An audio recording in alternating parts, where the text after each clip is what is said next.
The New York Football Giants hit the Washington Redskins quarterback so hard last night that Kirk's distant Cousins will be sore tomorrow morning.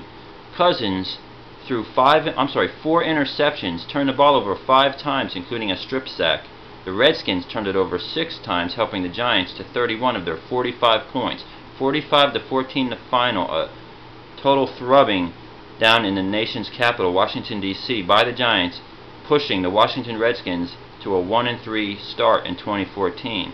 Now the Redskins, who started out with RG3 and watched the entire media, probably a lot of their fan base, and all the commentators coordinate Kirk Cousins, especially after his impressive 400-yard plus performance against the Eagles last night. They watched him struggle a bit, and I don't blame Kirk Cousins. He's never claimed to be anything but the number 2 quarterback for Washington. He didn't bring this on himself. It just, people want to perpetuate this myth that you have to be a strict pocket passer to succeed in the NFL. Well, last I checked, Michael Vick, Johnny Manziel last year in college, RG3 himself are constantly making plays from the pocket. Just because you can get out of the pocket doesn't mean that you're not as good a player in the pocket. I've never seen RG3 throw 4 interceptions in a game, 3 in the third quarter. So Kirk Cousins, it's not his fault. He's a good quarterback. He may be a starting quarterback in the future, but let's not just coronate people prematurely. The backup quarterback, always the most popular player on almost every team that isn't winning. We've got to cool our jets on those situations in the future. Kirk Cousins, however, wasn't the only problem for the Washington Redskins. Basically, Eli Manning had a field day, throwing for 300 yards against their defense. The Redskins, who did look good, for the most part, especially against the run this year.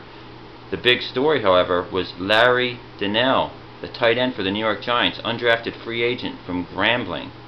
He had 4 touchdowns. 2 of the catches, he looked like a gosh darn ballerina. Athletic plays through the air. It goes to show it doesn't matter where you're drafted in the NFL or if you're drafted at all. The cream rises to the crop before it's all said and done. And Larry Donnell caught 4 of Eli Manning's touchdown passes. Now, it looks like Manning has taken hold of the West Coast offense. There's been a lot of criticism. I myself didn't think it would work. But heck, they looked good last night. And the Giants clearly have the best defense in the NFC East. Hopefully that won't be enough to slow down my Philadelphia Eagles when we play them twice this year. Eagles, of course, go to San Francisco and try to stay 2 games up on the Giants if they could upset the Niners, who are like 6 points favorites. I think that'll help jinx them, by the way.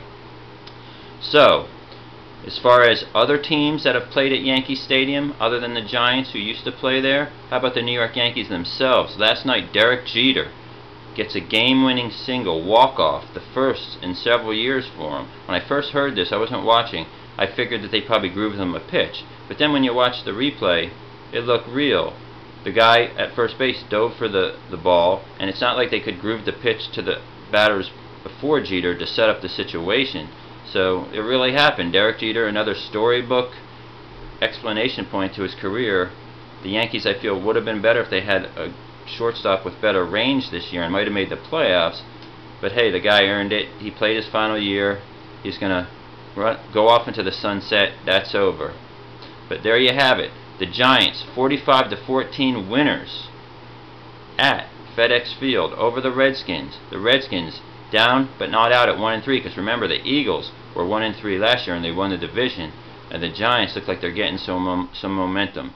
The NFC East, you got the Cowboys. They're 2-1. The Eagles are 3-0, and I keep hearing about how they're the worst division in football. I don't think so.